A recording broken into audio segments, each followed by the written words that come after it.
नमस्कार साथियों। तो आज है 8 सितंबर 2025। हो सकता है कि आज बाजार में कोई सॉलिड रिकवरी ना हुआ हो सकता है कि आज आखिरी एक घंटे में मार्केट में थोड़ा बहुत डाउनफॉल भी देखने को मिला, बट स्टिल निफ्टी 50 आज 24,750 को होल्ड कर लिया। ये बेस्ट पार्ट है, जहां पे लास्ट कुछ दिनों पे स्ट्रगल कर रहा था और निफ्टी 50 क्लोजिंग दिया 24,773 पॉइंट पे, सिर्फ और सिर्फ 0.13% गेनिंग के साथ। बट चलो ठीक है, कोई दिक्कत नहीं है, एटलीस्ट एक तो ब्रेकआउट हुआ है। सो बहुत सारे टॉपिक्स है, बहुत सारे लेटेस्ट अपडेट है, एक एक करके शेयर करेंगे। चलिए सबसे पहले आज बाजार को थोड़ा सा डिटेल में एनालिसिस करते हैं। साथियों, कल रात की 10:30 की वीडियो में कुछ इंपॉर्टेंट लेवल्स, रेजिस्टेंस, सपोर्ट के बारे में आप लोगों के साथ मैं डिस्कशन किए थे। सबसे पहला रेजिस्टेंस आपको मैं क्या कहा था, ऊपर की तरफ 24,950 पे, यही आपको कहा था। नीचे की तरफ क्या कहा था, 24,700 पे, ठीक है। और एक शॉर्ट टर्म बेसिस पे रेजिस्टेंस था, जहां पे बैक टू बैक कुछ दिनों पे हमने देखा बार बार स्ट्रगल किया था, वो था 24,750। सो अगर आप देखेंगे आज ओपनिंग तो काफी शानदार हुआ था, जो कि एक्सपेक्टेड था भी। लास्ट 2 दिन पे जो भी सारे घटना घटित हुआ था उसके ऊपर बेस करके कहीं ना कहीं ये एक्सपेक्टेशन था कि एक अच्छा ओपनिंग होगा। उसके बाद किस तरफ जाएगा वो बात की बात है। अगर रेजिस्टेंस को सक्सेसफुली ब्रेक कर पाया तो कहीं ना कहीं ऊपर की तरफ मूवमेंट होगा, और अगर ना कर पाया तो कहीं ना कहीं स्ट्रगल कर सकता है। सो ओपनिंग आज कोई कमी नहीं था, 24,800 प्लस में ओपन हुआ। ओपन होते ही शुरू में हमने देखा एकदम से ऊपर की तरफ मूवमेंट, मतलब एकदम सीधा सीधा आप देखिए, एकदम डायरेक्ट रिकवरी 24,881 पॉइंट तक पहुंच गया था। तो यहां पे खेल है दो इंपॉर्टेंट रेजिस्टेंस की, ध्यान से देखना। एक तो 24,750 का शुरू में ही ब्रेक कर लिया था, जहां पे बार बार स्ट्रगल कर रहा था, चलो ठीक है, ये तो ब्रेक हो चुका है। उसके अलावा याद कीजिए एक और रेजिस्टेंस था, मतलब शॉर्ट टर्म बेसिस पे मैं बात कर रहा हूँ, 24,850, यहां पे भी कुछ समय के लिए एक आध बार रेजिस्टेंस मिला था। सो इमीडिएटली दो रेजिस्टेंस को ब्रेक कर पाना थोड़ा सा टफ हो रहा था। सो जो दूसरा रेजिस्टेंस था वहां पे आज रेजिस्टेंस मिला।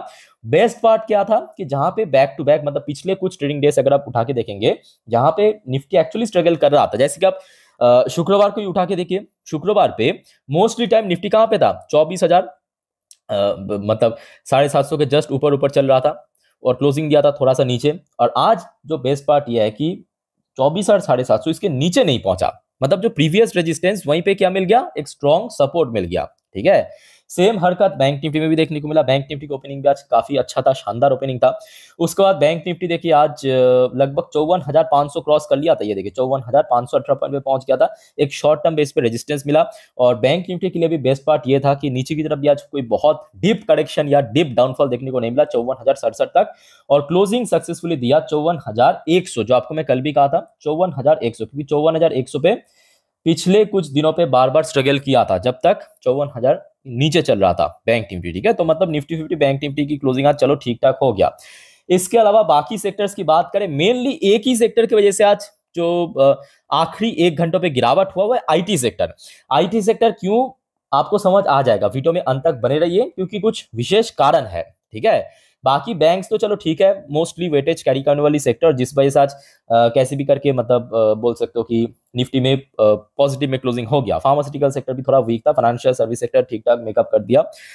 एफएमसी सेक्टर थोड़ा वीक था, एमएनसी सेक्टर ठीक ठाक था, सर्विस सेक्टर थोड़ा वीक था, एनर्जी सेक्टर फ्लैट था। बट आज देखने लायक था एक्चुअली ऑटो सेक्टर, मैं आपको आगे दिखाता हूँ। पीएसयू सेक्टर ऑलमोस्ट सेम था, PSU bank, PSC almost same था, कंजप्शन सेक्टर भी ठीक ठाक था। ऑटो सेक्टर में जो कि उम्मीद था, ऑटो के ऊपर अपडेट मैं आपको बैक टू बैक 2 दिन पे दिया था, सैटरडे भी दिया था, संडे भी दिया था, कि टाटा मोटर्स, महिंद्रा, हुंडई सब अपने जो कार की जो प्राइस है, कहीं 1 लाख, कहीं 1.5 लाख, कहीं 70-80 हजार प्राइस के ऊपर वैरी करके कम कर दिया। तो आज कहीं ना कहीं हमने देखा ऑटो सेक्टर में उसका इंपैक्ट देखने को मिल गया। और सुबह से बहुत सारे ब्रोकरेज फर्म भी ऑटो कंपनीज को लगातार बैक टू बैक कवरेज किया, अच्छा रेटिंग टारगेट दिया। उसके ऊपर तो एक डिटेल वीडियो आएगा, डोंट वरी, ठीक है। मेटल सेक्टर भी आज ठीक ठाक था, मीडिया सेक्टर फ्लैट था, सीपीयू सेक्टर थोड़ा सा करेक्शन हुआ। यानी ओवरऑल बात करें, देखिए आज हो सकता है कि निफ्टी 50 में कोई बहुत बड़ा गेनिंग तेजी ना हुआ हो, बट मोस्टली चांस ये है कि साथियों आज आपके पोर्टफोलियो ठीक ठाक क्लोजिंग दिया। क्या आपके पोर्टफोलियो का स्टेटस है, प्लीज कमेंट करके बताइए। अब चलिए कुछ इंपॉर्टेंट पॉइंट्स मैं आपको दिखाता हूं, कुछ इंपॉर्टेंट टॉपिक है। सबसे पहली बात देखिए, ये जो आखिरी एक घंटों में गिरावट हुआ ना, क्यों गिरावट हुआ, यहाँ पे देखिए फॉर्मल 3 पॉइंट मेंशन किया मनी कंट्रोल की वेबसाइट में, फटाफट आप थोड़ा नोट कर लीजिए। सबसे पहला पॉइंट यही मेंशन किया, profit taking on IT shares. तो जी हाँ, फिर से हमने देखा वही बुजुर्ग, कौन, डोनाल्ड ट्रंप की एडवाइजर पेटर नवारो ने ये थ्रेड दिया है कि इस बार थोड़ा बहुत आईटी सेक्टर के ऊपर भी ध्यान देना चाहिए ट्रंप को, ठीक है, तो उस बारे में एक डिटेल न्यूज है, आगे दिखाऊंगा। बट इतना जान लीजिए जिस वजह से एक्चुअली आज आईटीज में थोड़ा बहुत अंतिम 1 घंटे में गिरावट हुआ। बाकी देखिए दूसरा पॉइंट तो ये तो लगातार चल ही रहा है एफएस द्वारा सेल ऑफ, और आई थिंक कि जीएसटी रिफॉर्म इंप्लीमेंट होने के बाद कुछ हद तक बदल हो भी सकता है। अच्छा, तीसरा पॉइंट मैं कहूंगा ये कोई वैलिड पॉइंट नहीं है, फेड रेट कंसर्न। इस बार देखिए वाइडली चांस है कि फेडरल रिजर्व द्वारा रेट कट होने का 25 बीपीएस का आसपास, तो कहीं ना कहीं बाजार के लिए पॉजिटिव संकेत है। ठीक है, अच्छा आ जाइए एक एक करके मैं आपको न्यूज दिखाता हूं। सबसे पहले आ जाइए कुछ डोमेस्टिक न्यूज है। देखिए, US tariff exporter to meet RBI governor on 11 सितंबर। याद रखना मेरे प्यारे साथियों, 11 सितंबर यानी बृहस्पतिवार के दिन एक्सपोर्टर और आरबीआई गवर्नर के बीच एक मीटिंग होगा। शायद कुछ रिलीफ पैकेज भी डिक्लेयर कर सकता है। ठीक है, तो 11 सितंबर के दिन मैं आपको जानकारी दे दूंगा इस बारे में। उसके बाद साथियों आ जाइए आज की एक बहुत इंपॉर्टेंट खबर जो अभी तक तो आया नहीं है, ये सुबह की अपडेट है। पहले आप ये देख लीजिए, आज सुबह के 8:30 बजे की अपडेट है। एक्चुअली यूरोपियन यूनियन की जो चीफ है, ठीक है, उर्सुला वॉन डर लियन, तो भारत के सफर में आए हैं, मोदी जी से मिले। तो अभी सुनने को आ रहा है कि भारत और ईयू यूरोपियन यूनियन के बीच एक फ्री ट्रेड एग्रीमेंट साइन होने का भी प्लान चल रहा है, और वो कहीं ना कहीं प्रोसेसिंग में एडवांस स्टेज में पहुंच चुका है। क्या होगा अभी तक अपडेट आया नहीं है, मोस्ट प्रॉब्ली आज शाम के वक्त आउट हो जाएगा। जब भी आउट होगा डोंट वरी, मैं हूं आप लोग के लिए, अपडेट दे दूंगा। ठीक है, अच्छा साथियों अब बात करेंगे नेक्स्ट इंपॉर्टेंट टॉपिक, पर उसके पहले आप सभी को रिक्वेस्ट करूंगा साथियों, अगर आपने चैनल को अभी तक सब्सक्राइब नहीं किया ना, एकदम फ्री ऑफ कॉस्ट है, फटाफट सब्सक्राइब कर लीजिए इस टाइप की तुरंत एंड लेटेस्ट जानकारी हमेशा पाने के लिए। ठीक है, ओके। अच्छा, इस अपडेट को आप थोड़ा गौर से समझने की कोशिश करना। देखिए ऑलरेडी मैं इस टॉपिक को इंस्टाग्राम स्टोरी में डाल भी चुका हूं। Right idea, Ukraine Zelensky back Trump Russian oil tariff on India. साथियों, भारत में एक वर्ग है जो इस जोकर के लिए सिंपैथी शो करता है, और ये जोकर बदले में क्या कर रहा है, कह रहा है कि नहीं भारत के वो टैरिफ इंपोज हुआ है, एकदम बढ़िया रहा, एकदम ग्रेट आइडिया, सही सही किया, एकदम मजाक नहीं कर रहा हूं। पहले आप देखिए एक इंटरव्यू में इनको पूछा क्या, देखिए, और इस बारे में आप लोगों का क्या विचार है कमेंट करके बताइए। ठीक है, Ukrainian president Vladimir Zelensky has backed US president Donald Trump tariff on trading partner who have trade ties with Russia, including India, calling the action a right idea। देखिए कोट करके यहाँ पे मेंशन किया, a right idea, talking to American broadcaster ABC। Normally जो media में interview होता है ना, तो अमेरिकन एक ब्रॉडकास्टर एबीसी में इंटरव्यू में इन्होंने कहा, उनको जब पूछा गया Zelensky labelled Moscow energy trader as Russian president Vladimir Putin weapon against Ukraine and said the export need to be stopped. Okay, तो उसके रिप्लाई में इन्होंने क्या कहा, देखिए ये देखिए जेलेंस्की का क्या कहा, I think the idea to put tariff on countries who continue to make deal with Russia is the right idea. लो सिंपैथी दीजिए इसके साथ, सिंपैथी दिखाइए इस जोकर के ऊपर, इसको तो और बढ़िया से पेलना चाहिए। आप लोगों का क्या विचार है कमेंट करके बताइए। आई एम सॉरी टू से, बट देखिए सिंपल बात है, जियोपॉलिटिक्स में ना कोई सिंपैथी नहीं, कोई इमोशन नहीं। जब तक इंटरेस्ट में हो तब तक आप मेरे दोस्त हो, जब तक इंटरेस्ट में नहीं हो तब आप मेरे दोस्त भी नहीं हो, सिंपल बात है ना। और आप लोगों ने भी नोटिस किया होगा, जब लास्ट ईयर में डोनाल्ड ट्रंप सत्ता में जीते थे, तब मैं डोनाल्ड ट्रंप के फेवर में बहुत सारे वीडियो भी बनाया था कि चलो ये भारत के लिए सही है। अब देखिए अभी डोनाल्ड ट्रंप की नीति समझ आ रहा है, तो अभी फुल विरोध भी कर रहा हूं। तो सिंपल बात है, जब तक आप इंटरेस्ट में हो तब मेरे दोस्त हो, इंटरेस्ट में नहीं हो बाहर में जाए। आज उसके बाद देखिए एक और इंपॉर्टेंट, देखिए कल रात की 12 बजे की वीडियो में साथियों आपको मैं अपडेट दिया था, यूएस की सेक्रेटरी स्कॉट बेसन की जो ट्वीट आया था, और मीडिया में इन्होंने कहा भी था कि शायद यूएस अभी रशिया की जो रशिया की जो पार्टनर्स है, मतलब जो ट्रेडिंग पार्टनर्स है जैसे कि भारत, चाइना, इसके ऊपर भी फर्दर सैंक्शन इंपोज कर सकता है ना।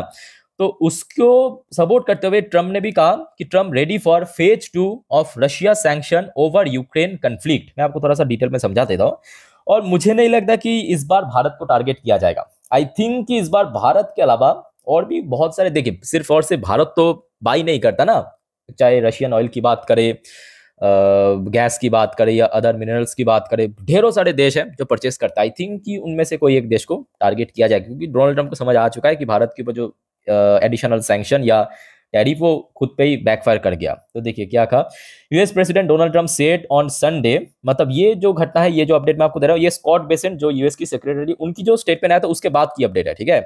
ही is ready to move to a second phase of sanctioning Russia to closest he has come to suggesting he is on the verge of ramping up sanction against Moscow और its oil buyer over the war in Ukraine. तो एक तो Russia के ऊपर second phase of sanction impose करने का धमकी दिया, और उसके साथ साथ जो सारे बायर्स ऑयल परचेज करते हैं, अब देखिए भारत के अलावा चाइना भी करते हैं और भी बहुत सारे देश करते हैं, ठीक है।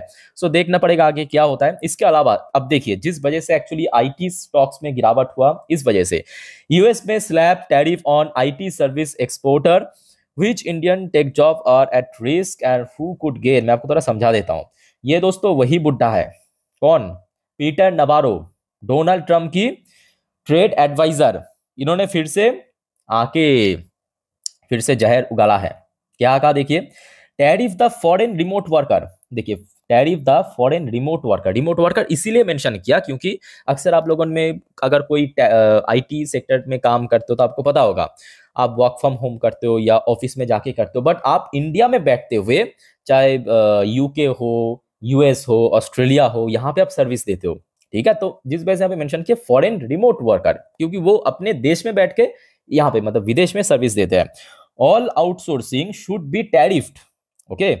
Countries must pay for the privilege of providing service remotely to the US the same way as good, मतलब गुड्स में जैसे टैरिफ इंपोज हुआ वैसे सर्विसिंग में भी होना चाहिए। Apply across industry levelled as necessary per country. तो सिंपल बात है, इस वजह से आज आईटी सेक्टर में गिरावट हुआ। अब देखना पड़ेगा आगे क्या स्टेप लेता है डोनाल्ड ट्रम्प और उसके जो गवर्नमेंट है। सो ये मुद्दा दोस्तों अभी चल रहा है, बट कहीं ना कहीं देखिए भारत की लिए सबसे बड़ा एडवांटेज क्या है कि भारत की इंटरनल कोई इशू नहीं है, मतलब भारत की इकोनॉमिकल इन्फ्लेशन या बाकी अगर हम बात करें उसमें कोई दिक्कतें जो भी हो रहा है बेसिकली एक्सटर्नल इश्यूज के वजह से हो रहा है, और आई थिंक कि जल्द ये रिसॉल्व भी हो जाएगा। बाकी कुछ और भी टॉपिक्स है, जैसे कि लास्ट डे तो हमने देखा यूएस मार्केट थोड़ा बहुत वीक था, और आज सुबह सुबह अगर हम बात करें डॉ जोन्स की पोजीशन, मतलब डॉ जोन्स की फ्यूचर की पोजीशन काफी ठीक ठाक था। इवन नैस्डैक की फ्यूचर भी एकदम बढ़िया लेवल पे चल रहा है, अभी फिलहाल 0.39% पॉजिटिव है। और एक और बात यह है कि इंडियन करेंसी की वैल्यूएशन में थोड़ा बहुत इंप्रूवमेंट हुआ है, मतलब लास्ट वीक में हमने देखा था क्लोजिंग हुआ था 88 आई थिंक कि 17 के आसपास, अभी आप देखेंगे 88 की बॉर्डर लाइन पे आ चुका है, मतलब प्राइस ड्रॉप हुआ, वैल्यूएशन इंक्रीज हुआ। But at the same time ये बात भी सही है कि देखिए जब तक एफआईएस द्वारा एक प्रॉपर इनफ्लो इंडियन मार्केट में ना आए तब तक देखिए कुछ ठोस रिकवरी की या सस्टेनेबल रिकवरी की बहुत मुश्किल है, ठीक है। बाय द वे थोड़ा सा एशियन पैसिफिक बाजार को देख लेते हैं, जैसे कि जापानीज मार्केट आज बढ़िया क्लोजिंग दिया, चाइनीज मार्केट भी अच्छा क्लोजिंग था, हांगकांग की मार्केट भी अच्छा था, साउथ कोरियन कॉस्पी वगैरह मोस्टली सब पॉजिटिव में ही था, इंडियन मार्केट भी ठीक ठाक ही क्लोजिंग दिया है, ताइवानिश मार्केट भी ठीक ठाक था, ऑस्ट्रेलियन मार्केट में थोड़ा वीकनेसेस था, ये खचरा आज काफ़ी चल गया, न्यूजीलैंड की मार्केट भी ठीक ठाक था, मलेशियन मार्केट भी सही, सिंगापुर मार्केट भी सही, थाई मार्केट थोड़ा बहुत फ्लैट था, ठीक है। तो ओवरऑल बात करें ठीक है, आज एशियन पैसिफिक मार्केट में मोस्टली पॉजिटिव में क्लोजिंग हुआ, ठीक है। तो साथियों अभी तक की जितना भी अपडेट था आपके साथ मैं ऑलरेडी शेयर कर लिया। नेक्स्ट कुछ वीडियो में और भी कुछ इंपॉर्टेंट टॉपिक को ले हम कवर करेंगे, आप लोगों के साथ जानकारी शेयर करेंगे, सो एक भी अपडेट मिस मत करना। और अगर आपने चैनल को सब्सक्राइब नहीं किया, रिक्वेस्ट करता हूँ फटाफट कर लीजिए, फ्री ऑफ कॉस्ट है, कोई पैसा नहीं लगता, और आप जब सब्सक्राइब करते हो ना मुझे बहुत मोटिवेशन मिलता है ऐसे ही इंफॉर्मेटिव वीडियो हर वक्त आपके साथ शेयर करने में। तो मिलते हैं नेक्स्ट वीडियो में, टेक केयर, बाय बाय, जय हिंद।